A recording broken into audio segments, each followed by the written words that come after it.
बोलो गुरुदेव भगवान की जय। प्यारे कृष्ण कन्हैया लाल की जय। श्री वराह पुराण पतिव्रतोपाख्यान। ऋषिपुत्र नचिकेता कहते हैं, विप्रो, इसी बीच यायावर शिलोच्छजीवी स्वाध्याय व्रती तपस्वी ब्राह्मणों को अपने ऊपर से जाते देखकर यमराज अत्यंत उदास हो गए। ब्राह्मणों इतने में ही वहां विमान पर सवार होकर अपने पतिदेव के साथ एक परम तेजस्विनी पतिव्रता स्त्री आ गई। उसके साथ में बहुत से अनुचर तथा परिकर परिच्छद भी विराजमान थे। उस प्रियदर्शना देवी के आगमन काल में नरसिंगे आदि वाद्यों की विपुल ध्वनि होने लगी। जीव मात्र पर अनुग्रह रखने वाली उस देवी को धर्म की पूर्ण जानकारी थी। उसके सारे प्रयास में धर्मराज का हित भरा था।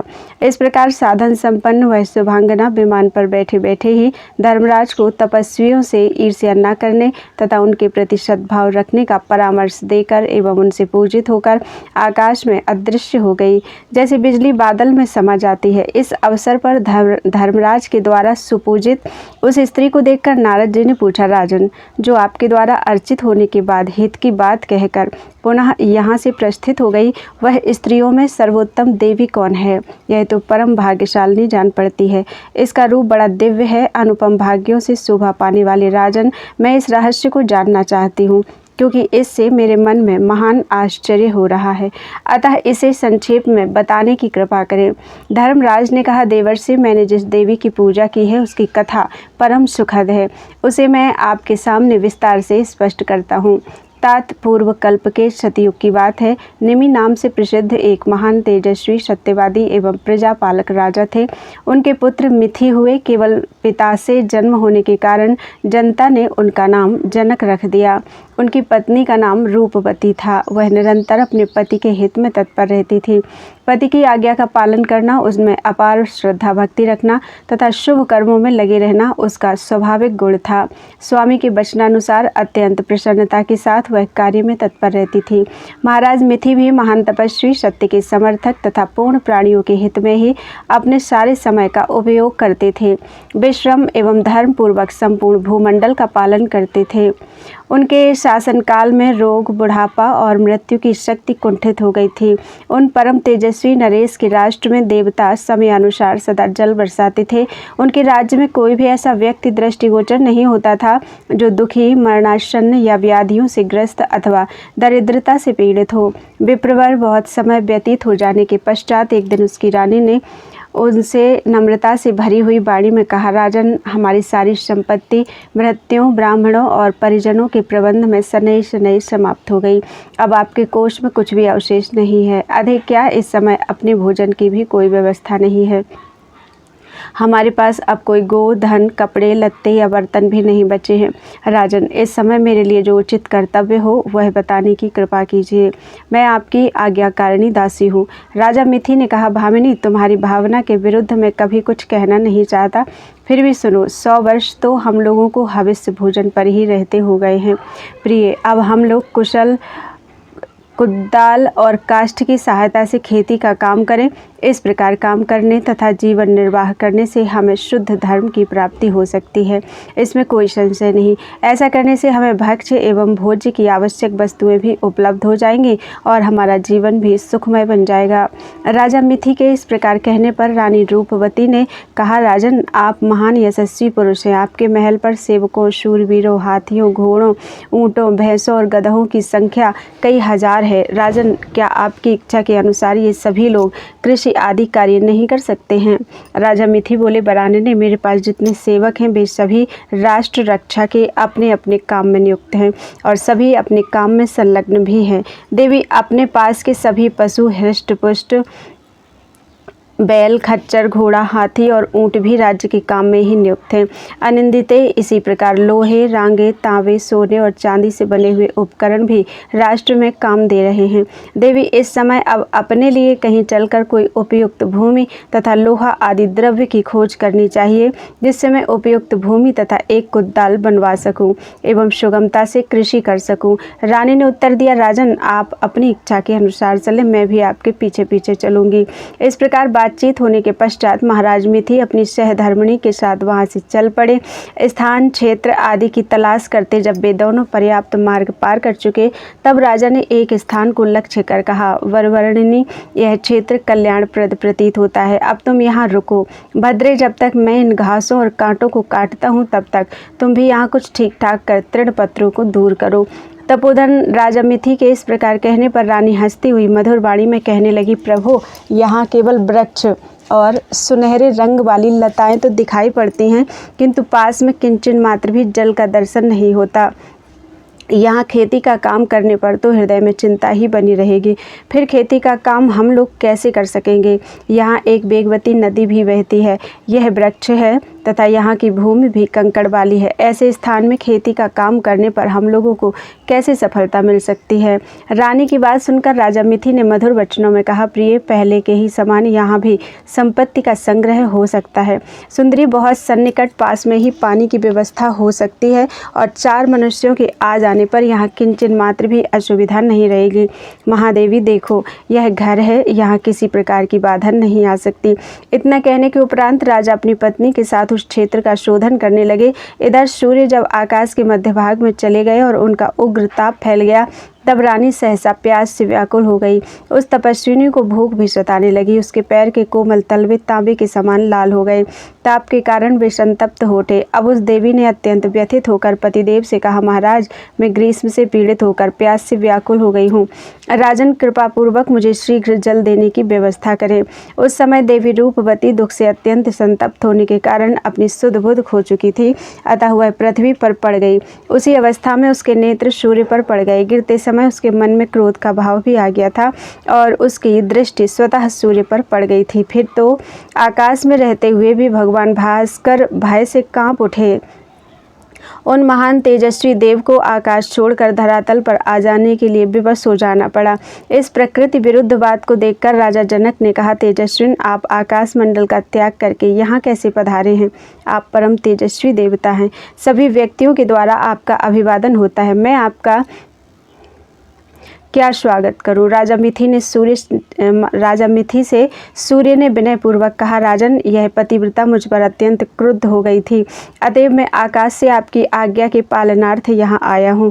इस समय भूमंडल में, स्वर्ग में अथवा तीनों लोकों में इसके समान कोई भी ऐसी पतिव्रता स्त्री दृष्टिगोचर नहीं होती है।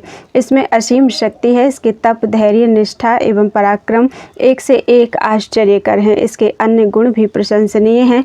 महाभाग, इसका चित्त भी आपके चित्त का सदा अनुसरण करता है। सुपात्र व्यक्ति का सुपात्र से संबंध हो जाए, इसमें उसके पुण्य का महान फल समझना चाहिए। आप दोनों सची एवं इंद्र के समान सर्वथा एक दूसरे के अनुरूप हैं। राजन, आपकी अभिलाषा किसी प्रकार भी व्यर्थ नहीं होनी चाहिए।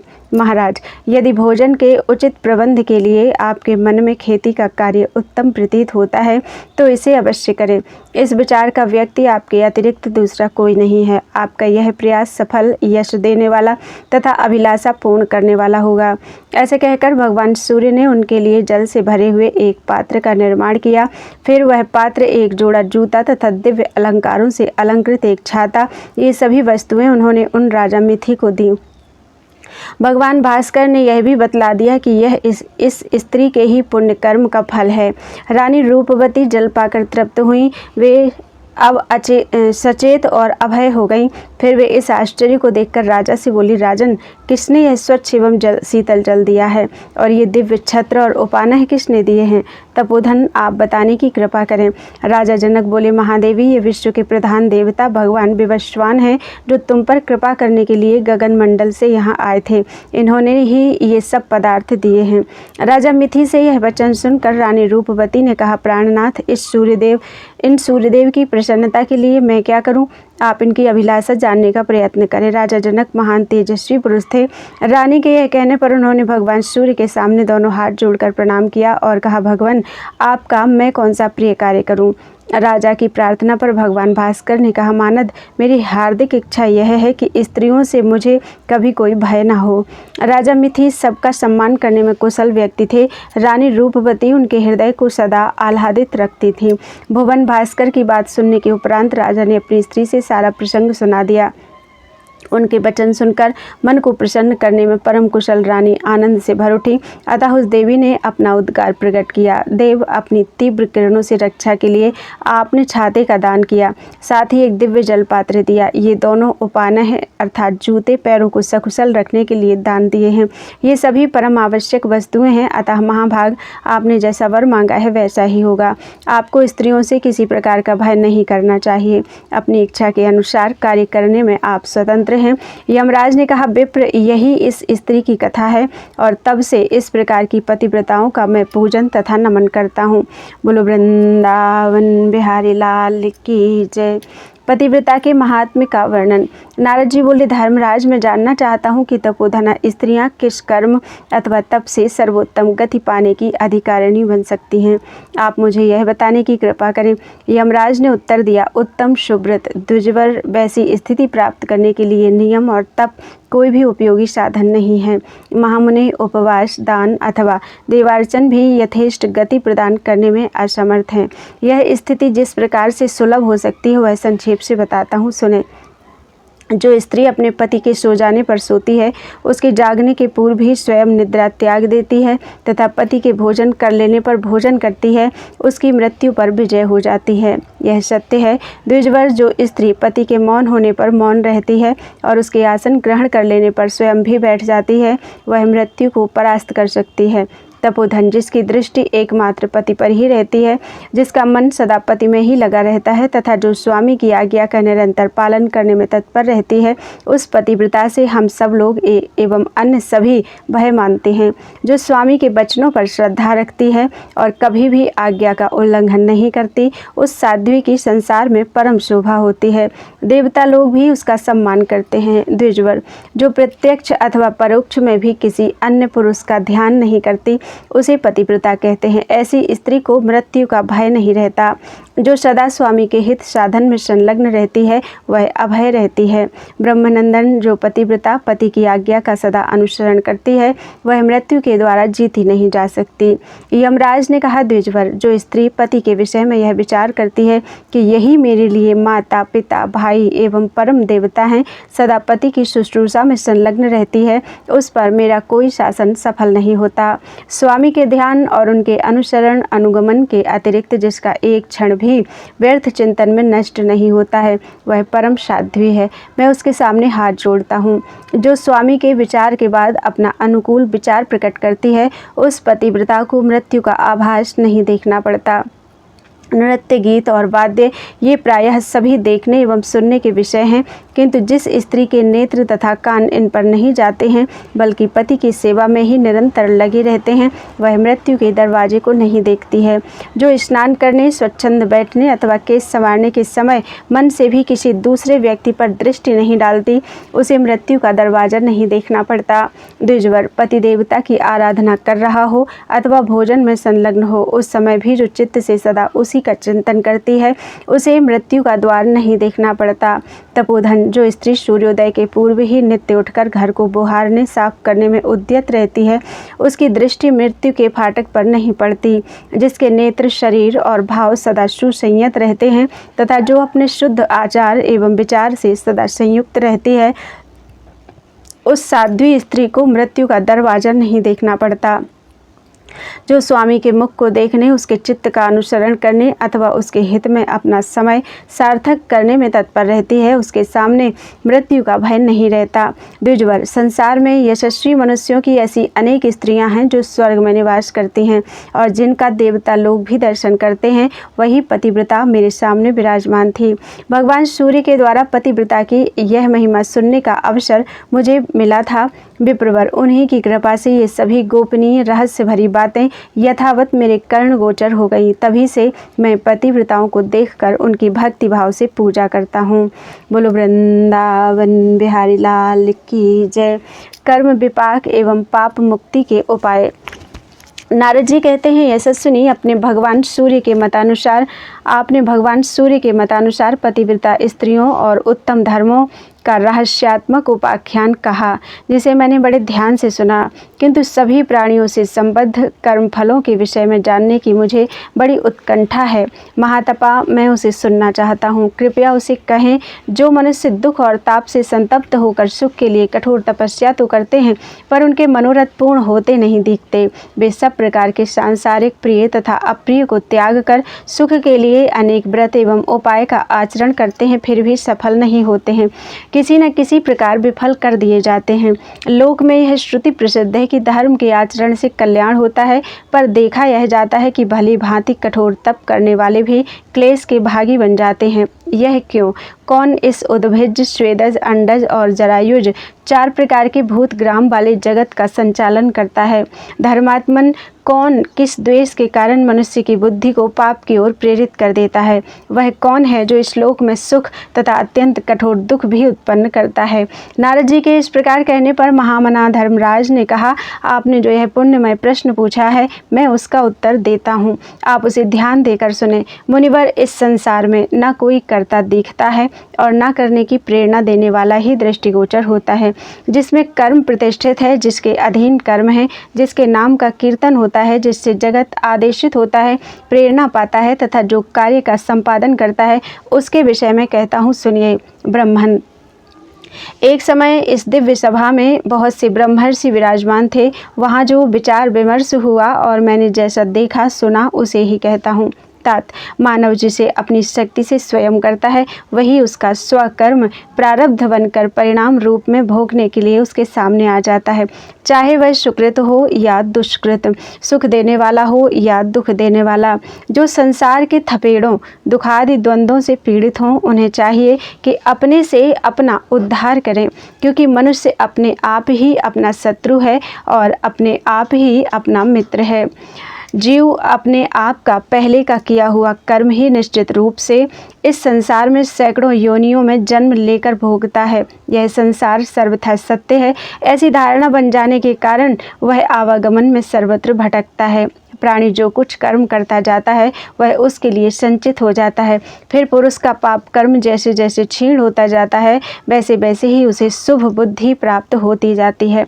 दोषयुक्त व्यक्ति शरीरधारी होकर संसार में जन्म पाता है। जगत में गिरे हुए प्राणियों के बुरे कर्म का अंत हो जाने पर शुद्ध बुद्धि या ज्ञान का प्रादुर्भाव होता है। प्राणी को पूर्व शरीर से संबंध रखने वाली शुभ अथवा अशुभ बुद्धि प्राप्त होती है।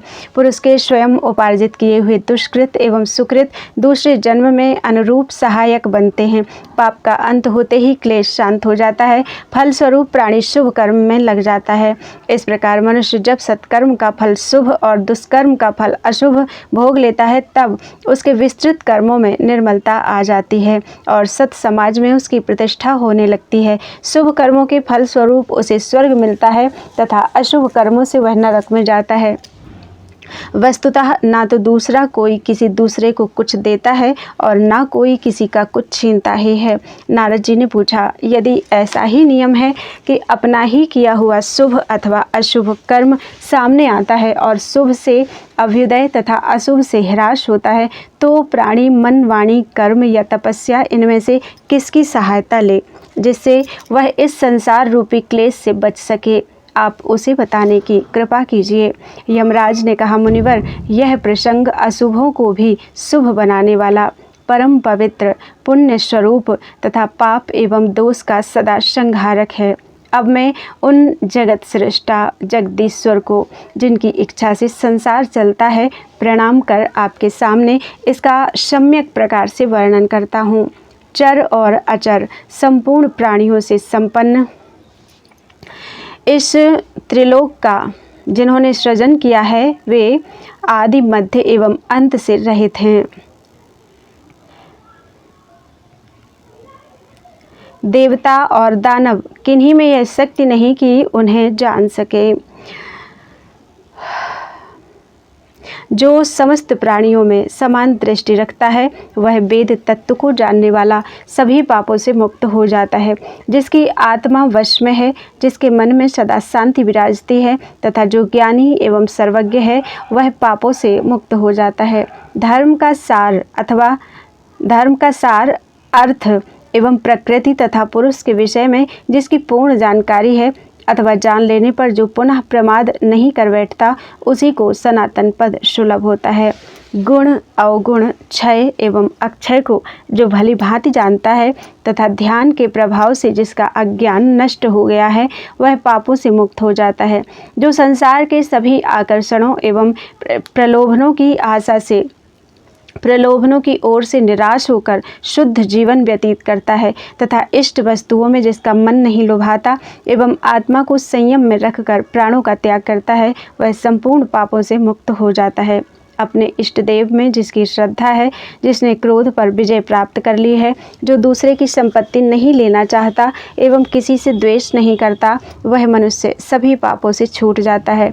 जो गुरु की सेवा में सदा संलग्न रहता है, जो कभी किसी प्राणी की हिंसा नहीं करता है तथा जो नीच वृत्ति का आचरण नहीं करता, वह मनुष्य सभी पापों से छूट जाता है। जो प्रशस्त धर्म कर्मों का आचरण करता है और निंदित कर्मों से दूर रहता है, वह सभी पापों से छूट जाता है। जो अपने अंतःकरण को परम शुद्ध करके तीर्थों में भ्रमण करता है तथा दुराचरण से सदा दूर रहता है, वह समस्त पापों से मुक्त हो जाता है। जो मनुष्य ब्राह्मण को देखकर भक्तिभाव से भर उठता है और समीप जाकर प्रणाम करता है, वह भी सब पापों से छूट जाता है। नारद जी बोले, परंतप जो संपूर्ण प्राणियों के लिए कल्याणप्रद, हितकर एवं परम उपयोगी है, उसका वर्णन आपके द्वारा भली भांति संपन्न हो गया। प्रभु, तत्वार्थदर्शी व्यक्तियों को सम्यक प्रकार से इसका पालन अवश्य करना चाहिए। आपकी कृपा से मेरा संदेह दूर हो गया। महाभाग, अब आप योग की अपेक्षा कोई छोटा उपाय जो पाप को दूर कर सके, उसे मुझे बताने की कृपा कीजिए, क्योंकि आप योग धर्म से संबद्ध साधन पहले कह चुके हैं। पाप को दूर करना महान कठिन कार्य है, अतः कोई दूसरा ऐसा साधन बताएं जिससे जगत में सुख प्राप्ति का लक्ष्य सिद्ध करने के लिए अल्प प्रयास करना पड़े।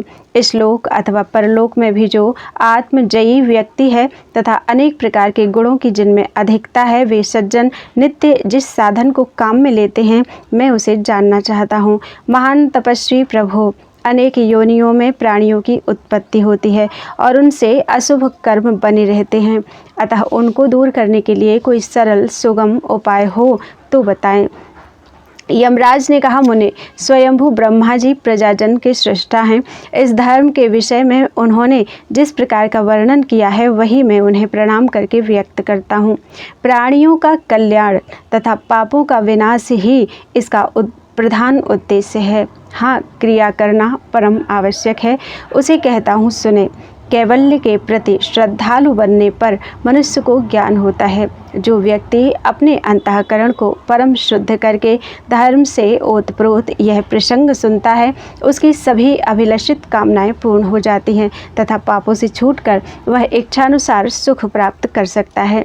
ब्रह्मा जी के कहे हुए उपदेशप्रद वचन ये हैं। शिशुमार चक्र उनका ही स्वरूप है। जो मनुष्य उनके इस रूप की प्रतिमा बनाकर अपने शरीर में भावना करके प्रयत्न पूर्वक उसका अर्चन एवं अभिवादन करता है, उसके पाप नष्ट हो जाते हैं और उस व्यक्ति का उद्धार हो जाता है। अपने उदर में स्थित उसके स्वरूप का दर्शन करने से मन, वाणी तथा कर्म से जो कुछ भी पाप बन गया है, वह दूर हो जाता है, इसमें कोई संशय नहीं है। जब उस चक्र में स्थित सोम एवं गुरु आदि सभी ग्रहों की वह मानसिक प्रदक्षिणा तथा ध्यान करता है, तो मानव अनेक पापों से मुक्त हो जाता है। शुक्र, बुध, शनैश्चर तथा मंगल ये सभी बलवान ग्रह हैं। चंद्रमा का सौम्य रूप है। हृदय में इन ग्रहों की भावना करके जब मनुष्य प्रदक्षिणा एवं ध्यान करता है, तब उसके पाप का सदा के लिए शोधन हो जाता है। उस समय पुरुष को ऐसी शुद्धता प्राप्त होती है मानो शरद ऋतु का चंद्रमा हो। 100 बार प्राणायाम करने से संपूर्ण पापों से मुक्ति मिल जाती है। मुने, मनुष्य को चाहिए कि यत्नपूर्वक शुद्ध होकर जघन स्थान में स्थित चंद्रमा का दर्शन तथा नमन करे। इसके फलस्वरूप समस्त पापों से वह मुक्त हो सकता है। शिशुमार चक्र 108 अक्षरों से संपन्न है। इसे जल में भिगोकर स्वयं भी आर्द्र हो ध्यान करना चाहिए। चंद्रमा और सूर्य ये दोनों स्वयं स्वच्छ देवता हैं। अपने तेज से प्रकाशमान ये दोनों जब परस्पर एक दूसरे को देखते हों, उस समय हृदय में इनका ध्यान करना चाहिए। इससे सदा के लिए पाप शमन हो जाता है। महामुने, मानव इस प्रकार की कल्पना करे कि ये श्री हरि ही शिशुमार चक्रमय वामन रूप में अवतीर्ण हुए तथा इन्होंने ही बारह रूप धारण कर जल पर दर्शन दिया था और इन्हीं की दाढ़ पर पृथ्वी शोभा पा रही थी तथा ये ही नरसिंह के रूप में अवतीर्ण हुए थे। जल या दुग्ध के आहार पर रहकर उनकी आराधना करे, इससे उसका संपूर्ण पापों से उद्धार हो जाता है। जो विधि पूर्वक उन्हें प्रणाम करता है वह भी सभी पापों से छूट जाता है। बोलो वृंदावन बिहारी लाल की जय। पाप नाश के उपाय का वर्णन। ऋषिपुत्र नचिकेता कहते हैं, विप्रो, धर्मराज की इस प्रकार की शुभ वाणी सुनकर नारद जी ने भक्ति एवं भाव से पूर्ण पुनः उनसे यह वचन कहा। नारद जी बोले, महाबाहो धर्मराज, आप मेरे पिता के समान शक्तिशाली हैं तथा स्थावर एवं जंगम संपूर्ण प्राणियों के प्रति समान व्यवहार करते हैं। आपने अब तक द्विजातियों के हित के लिए मुझसे सरल उपाय बताया है, अब कृपया औरों के लिए भी उपाय बताएं। यमराज ने कहा, गौओं की बड़ी महिमा है, वे परम पवित्र, मंगलमयी एवं देवताओं की भी देवता हैं। उनकी सेवा करने वाला पापों से मुक्त हो जाता है। शुभ मुहूर्त में उनके पंचगव्य के पान से मनुष्य तत्क्षण पापों से मुक्त हो जाता है। उनकी पूंछ से गिरते जल को जो सिर पर चढ़ाता है वह धन्य हो जाता है। उनको प्रणाम करने वाला भी सभी तीर्थों का फल प्राप्त कर सभी पापों से मुक्त हो जाता है। इसलिए सर्वसाधारण को गौ की सेवा अवश्य करनी चाहिए। उदयकालीन सूर्य, अरुंधति, बुध तथा सभी सप्तऋषियों की वैदिक विधि के अनुसार पूजा करनी चाहिए। वैसे ही दही से मिला हुआ अक्षत उन्हें भी अर्पित करने का विधान है। साथ ही मन को एकाग्र करके हाथ जोड़े हुए जो मानव उन्हें प्रणाम करता है उसके संपूर्ण पाप उसी क्षण अवश्य नष्ट हो जाते हैं। जो शूद्र व्यक्ति ब्राह्मण की सेवा करता, उन्हें तृप्त करता तथा भक्ति के साथ यत्नपूर्वक प्रणाम करता है वह पापों से शीघ्र मुक्त हो जाता है। विषुव योग में अर्थात जिस दिन रात और दिन का मान बराबर हो उस दिन जो पवित्र होकर दूध का दान करता है उसका जन्म भर का किया हुआ पाप उसी क्षण नष्ट हो जाता है। जो मनुष्य पूर्वाग्र कुशा बिछाकर उस पर वृषभ को खड़ा करके दान देता है और ब्राह्मणों को साथ लेकर उसे प्रणाम करता है वह संपूर्ण पापों से छूट जाता है। पूर्व की ओर बहने वाली नदी में शव्य होकर प्रदक्षिण क्रम से विधिवत अभिषेक करने पर मनुष्य पाप मुक्त हो जाता है। जो ब्राह्मण पवित्र होकर प्रसन्नता पूर्वक दक्षिणावर्त शंख से हाथ में जल लेकर उसे सिर पर धारण करता है उसके जन्म भर के किए पाप उसी समय नष्ट हो जाते हैं। ब्रह्मचारी मनुष्य का कर्तव्य है कि पूर्व की ओर धारा बहाने वाली नदी में जाए और नाभि मात्र जल में खड़ा होकर स्नान करे, फिर काले तिल का मिश्रित 7 अंजलि जल से तर्पण करे। साथ ही 3 बार प्राणायाम करना चाहिए। फलस्वरूप इसके जीवन पर्यंत के पाप उसी क्षण नष्ट हो जाते हैं। जो मनुष्य कमल के छिद्र रहित पत्ते में जल रखकर संपूर्ण रत्नों के सहित उससे 3 बार स्नान करता है वह समस्त पापों से मुक्त हो जाता है। मुने, मैं आपसे एक दूसरे अत्यंत गोपनीय उपाय का वर्णन करता हूँ। कार्तिक मास के शुक्ल पक्ष की प्रबोधिनी एकादशी तिथि के व्रत से भुक्ति और मुक्ति ये दोनों सुलभ हो जाती हैं। मुनिवर, वह भगवान विष्णु के व्यक्त और अव्यक्त रूप की मूर्ति है जो मर्त्य लोक में आई है। इसकी उपासना करने वाले के करोड़ों जन्मों के अशुभ नष्ट हो जाते हैं। प्राचीन समय की बात है, भगवान श्री हरि बराह के रूप में पधारे थे। ऐसे अवसर पर संपूर्ण संसार के कल्याण के विचार से पृथ्वी देवी ने एकादशी को ही हृदय में रखकर पूछा था। धरणी ने पूछा, प्रभु, यह कलयुग प्रायः सभी के लिए भयानक है। इसमें मनुष्य सदा पाप में ही संलग्न रहते हैं। गुरु ब्राह्मण का धन हड़प लेना और उनका वध तक लोगों के लिए साधारण सी बात हो जाती है। भगवान, कलयुग के लोग गुरु, मित्र और स्वामी के प्रति वैर रखने में तत्पर रहते हैं। पराई स्त्री से अनुचित संबंध करने में भी वे लोक परलोक का भय नहीं करते। सुरेश्वर दूसरे की संपत्ति पर अधिकार जमाना, अभक्ष भक्षण कर लेना तथा देवता एवं ब्राह्मण की निंदा करना उनका स्वभाव बन जाता है। प्रायः कलयुग के लोग दाम्भिक एवं मर्यादाहीन होते हैं। कुछ लोग तो अनीश्वरवादी तक बन जाते हैं। इसमें मनुष्य निंदित दान लेने और अगम्यागमन में रुचि रखने वाले होते हैं। विभो, वे ये तथा इनके अतिरिक्त भी अनेक पाप करते हैं, उनका श्रेय कैसे हो? भगवान बराह ने उत्तर दिया, भगवान विष्णु की सर्वोत्कृष्ट शक्ति ने कलयुग के नाना प्रकार के घोर पापों में रत मनुष्यों के कल्याण के लिए ही एकादशी का रूप धारण किया है। इसलिए सभी मासों के दोनों पक्षों की एकादशी को व्रत करना चाहिए, इससे मुक्ति सुलभ होती है। एकादशी के दिन अन्न नहीं खाना चाहिए। पूर्ण रूप से उपवास कर व्रत रहना चाहिए। यदि विशेष कारण से पूर्ण उपवास संभव ना हो तो नक्त व्रत करें। मनुष्य को प्रबोधिनी एकादशी का व्रत तो अवश्य ही करना चाहिए। सोम, मंगलवार तथा पूर्व एवं उत्तर भाद्रपद नक्षत्रों के योग में इस एकादशी का महत्व करोड़ गुना बढ़ जाता है। उस दिन स्वर्ण की प्रतिमा बनवाकर भगवान विष्णु की तथा उनके 10 अवतारों की भी विधिवत पूजा करने का विधान है। प्रबोधिनी की महिमा हजारों मुख से नहीं कही जा सकती। हजारों जन्म की शिवोपासना से प्राप्त होने वाली वैष्णवता विश्व में सर्वाधिक दुर्लभ वस्तु है। अतएव विद्वान पुरुष प्रयत्नपूर्वक विष्णु भक्त बनने की चेष्टा करे। इसके पाठ से दुष्स्वप्न एवं सभी भय नष्ट हो जाते हैं। यमराज ने कहा, मुने, उत्तम व्रत के पालन में सदा तत्पर रहने वाली महाभागा धरणी ने जब भगवान बराह की यह बात सुनी तो वे जगत प्रभु की विधिवत आराधना करके उनमें लीन हो गईं। नारद जी कहते हैं, धर्मराज, आप संपूर्ण धर्म ज्ञानियों में श्रेष्ठ हैं। आपने यह जो दिव्य कथा कही है यह धर्म से ओतप्रोत है। अतः मैं भी आप द्वारा निर्दिष्ट धर्म मार्ग की व्याख्या से संतुष्ट हो गया। अब मैं यथाशीघ्र उन लोगों में जाना चाहता हूँ जहाँ मेरे मन में आनंद की अनुभूति होती है। महाराज, आपका कल्याण हो। नचिकेता कहते हैं, विप्रो, इस प्रकार कहकर मुनिवर नारद यमलोक से प्रस्थान किया। नारद ने यमलोक से प्रस्थान किया। वे मुनिवर अपनी इच्छा के अनुसार सर्वत्र विचरने में समर्थ हैं। जाते समय आकाश उनके तेज से प्रकाशित हो गया, मानो वे दूसरे सूर्य हों। धर्मराज धर्म पर विशेष आस्था रखते हैं। मुनि के जाने के बाद उन्होंने फिर बड़ी प्रसन्नता से मुझे प्रणाम किया और आदर सत्कार पूर्वक यह प्रिय वचन कहा, सुव्रत, यह अब आप भी यहाँ से पधार सकते हैं। उस समय शक्तिशाली धर्मराज की अंतरात्मा प्रसन्नता से भर चुकी थी। विप्रो, मैंने भी उन धर्मराज की उत्तम पुरी में देखी सुनी अपनी जानकारी की सभी बातें आप लोगों को सुना दी। वैशंपायन जी कहते हैं, राजन, वे सभी ब्राह्मण तप को अपना धन मानते थे। नचिकेता की इन बातों को सुनकर उनके मन में प्रसन्नता छा गई और उनकी आंखें आश्चर्य से भर गई थीं। उनमें कुछ मुनि तथा विप्र ऐसे थे जिनकी देशांतर भ्रमण में विशेष रुचि थी। ऐसे ही अन्य ब्राह्मण वन में निवास करने के विचार से आए थे।